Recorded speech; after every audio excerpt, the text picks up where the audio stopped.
Hey everyone, and welcome back to another deep dive with us. Today we're going to be looking at something pretty interesting. It has to do with global trade. Oh, yeah, this is a big one. It is a big one. This is some serious stuff, and you know what? I think a lot of people are going to be interested in this Absolutely. because this could really have some major impacts. Yeah, it really could. So we're going to be taking a look at an article from Al Jazeera Okay. called "As Trump Vows No Exceptions to Tariffs, U.S. Allies Hope to Change His Mind." All right. And this is all about how some key U.S. allies in the Asia-Pacific are reacting to President Trump's latest announcement on tariffs. Yeah, and it's important to note that this is not really his first time doing this. Right. Using tariffs as a negotiating tool. Yeah, So I think that this time around, the allies are approaching this a little bit differently. yeah, I think you're absolutely right. So for those that maybe need a little bit of a refresher, Sure. what exactly did Trump announce this time around? So he basically said that he was going to put a 25% tariff on steel and aluminum imports coming into the U.S. Okay. And he said that there were going to be no exceptions. No exceptions. And on the surface, people might think, oh, steel, aluminum, whatever. Right, it doesn't really affect me. But for countries like Japan, Australia, South Korea Yeah. that rely on exporting those materials to the U.S., this poses a pretty big economic threat. Yeah, it's a pretty big deal. And I mean, the U.S. has close ties with all these countries. Right. Economically, I mean, to give you an idea, like the trade deficit that the U.S. has with Japan is about $68 billion. Wow. And with South Korea, it's about $66 billion. Right. And a lot of that is coming from auto exports. Right. So This would really hit the auto industry hard. absolutely. So everyone's kind of feeling the heat here. Everyone is. This article specifically focuses on two of these countries, Okay. Japan and Australia. Right. So let's start with Japan. Okay. What is their game plan here?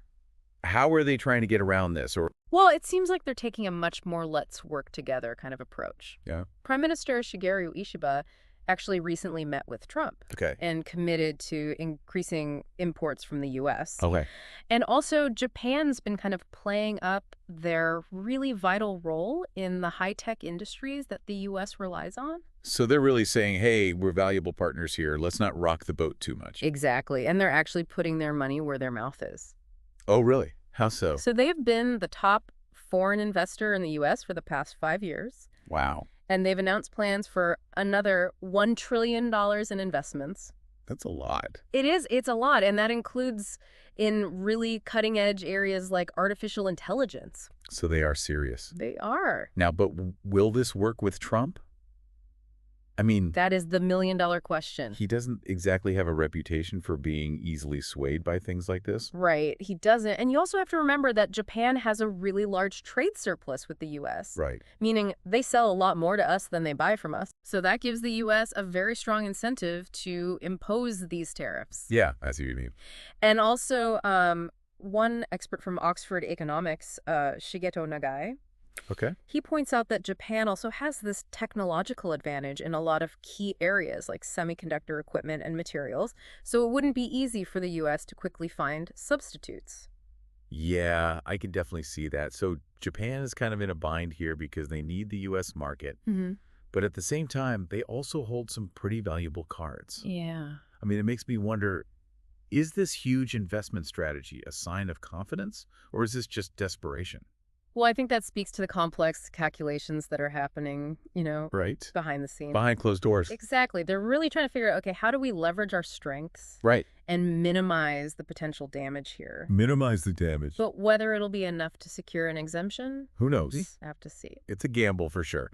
All right, so let's move on to Australia. Okay. They seem to have a little bit more of a, let's call it unpredictable relationship with Trump on this particular issue. You're not wrong. Yeah. So initially, Trump kind of hinted at an exemption for Australia. Okay. Maybe because they have that trade surplus with the U.S. Right.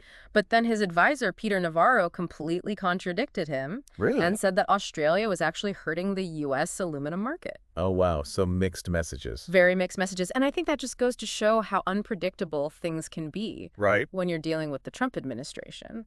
So it really makes you wonder, is this more about actual trade imbalances or is it more about political maneuvering?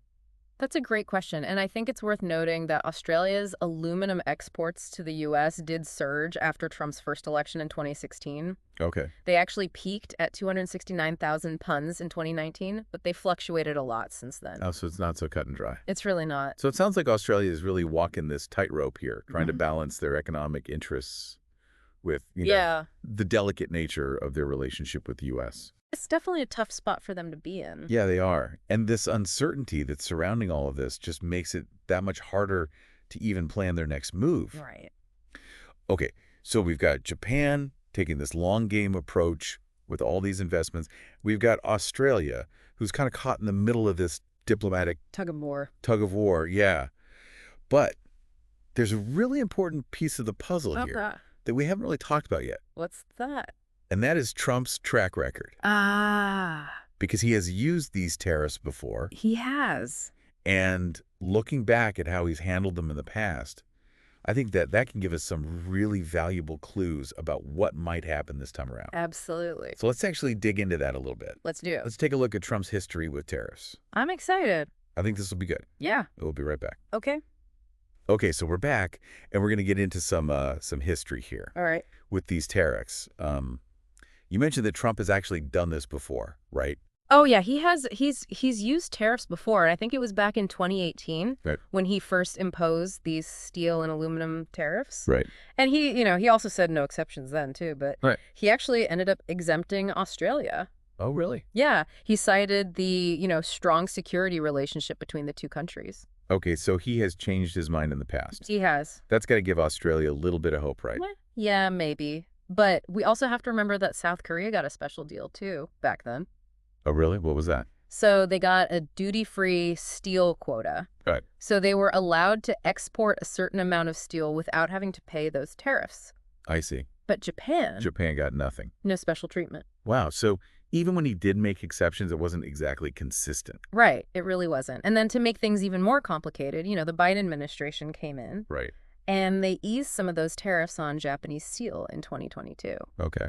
Allowed a certain amount in duty-free, but they kept the aluminum tariffs. So it's just all over the place. It's exemptions, it's quotas, it's reversals. Wow, that's got to be so frustrating for these countries. Oh, So trying to figure out what Trump is going to do next is like, It's like trying to predict the weather. yeah, in a hurricane. Exactly. And it means that, that they can't really rely on past precedent. Right. Like, they really need to be prepared for absolutely anything. So what are the potential consequences of all of this?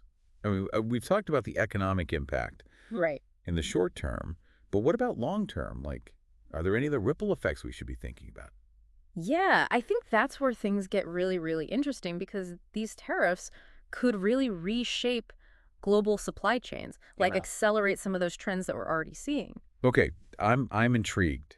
Break that down for me. Okay, so for decades, the big focus has been on globalization, right? Right. Sourcing materials, manufacturing goods wherever it's the cheapest. Right, finding the cheapest places to do it. Exactly. But these tariffs completely throw a wrench in that system. Right, because now those cheap places aren't so cheap anymore. Exactly. So companies are going to start thinking, okay, well, maybe we need to find suppliers that are a little bit closer to home, Okay. even if it means that the costs are slightly higher. Okay. So this could lead to a more regionalized kind of approach to manufacturing. Okay. Where companies are building stronger networks within their own geographic regions. So instead of having one global supply chain, we might have several regional ones. Exactly. And that could have huge implications. Yeah, like what? Well, we could see new manufacturing hubs pop up. Oh, right. We could see a boost in job creation in certain regions. Okay. And it could even change the whole dynamic of global trade relationships. So it's like you're taking the snow globe, you're shaking it up, and everything is just settling into this new pattern. That's a great analogy. And all this reshuffling, that could create some opportunities for innovation too, right? Oh, absolutely. How so? Well, if companies are forced to find alternatives to those traditional materials, Yeah. Like steel and aluminum. Yeah, exactly. Then they're going to start investing more in research and development to find new materials. Okay. So we could see this huge surge in innovation in material science and engineering. So it's true. They say necessity is the mother of invention. It really is. And Yeah. these new materials might not just replace steel and aluminum. Right, they could go way beyond that. Yeah, we could see lighter, stronger, more sustainable materials. Oh, wow. That are being used in everything, like construction, transportation, even consumer electronics. It's like this chain reaction of innovation that's all sparked by these tariffs. Exactly, and it just shows you how interconnected the global economy really is. Yeah. One seemingly small policy decision can completely change the game for entire industries. It really is mind-boggling when you think about it. It is? So, okay, where does this leave us? We've got Japan trying to play nice. Right. We've got Australia stuck in this tug of war. And we know that Trump could do literally anything. He could. What's the main takeaway here for our listeners? I think the biggest thing is this uncertainty.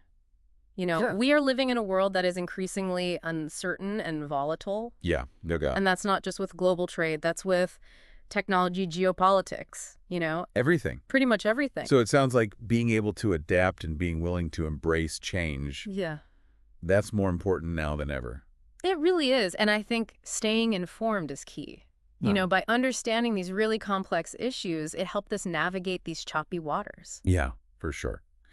All right, so let's actually shift gears one last time and talk about the bigger picture here. Okay. Like, how could these tariffs impact the future of global trade and this technological innovation that we've been talking about? Okay, so we've talked about Japan, we've talked about Australia. Right. But let's kind of zoom out a little bit now and look at the bigger picture here. Okay. How could these tariffs actually, really impact the future of global trade? Right. And the future of, technological innovation? Yeah, well, I think we're already starting to see, how these tariffs have the potential to accelerate some of the trends. Like, what kind of trends are we talking about here? Well, for decades, the big thing has been globalization, right? Right. Sourcing materials, manufacturing goods wherever it's cheapest. Right. But now these tariffs kind of change the game. Right, because now those cheap sources might not be so cheap. Exactly. And so companies are going to start looking for suppliers that are closer to home. Right. Even if it costs a little bit more. Okay. So this could actually lead to a more regionalized approach to manufacturing. Okay. Where companies are focusing on building stronger networks within their own geographic regions. So instead of one big global supply chain, we might have several regional ones. Yeah, exactly. And that could have a lot of ripple effects, Like what? Well, you could see new manufacturing hubs popping up. You could see a boost in job creation in certain areas. Yeah. And it could really change the whole dynamic of global trade relationships. So it's kind of like you're shaking up this snow globe. Yeah. And everything is just settling into a different pattern. That's a great way to put it. And then all this reshuffling, that could also create new opportunities for innovation. Oh, yeah, definitely. How so? Well, if companies have to find different materials. Right. Besides, steel and aluminum. Right. Because they're more expensive now. Exactly. They're going to start investing more in research and development to try to find new materials. Makes sense. So we could see this, huge surge in innovation. Oh, wow. When it comes to material science and engineering. So it really is true what they say, necessity is the mother of invention. It is. And these new materials, they could go way beyond just replacing steel and aluminum.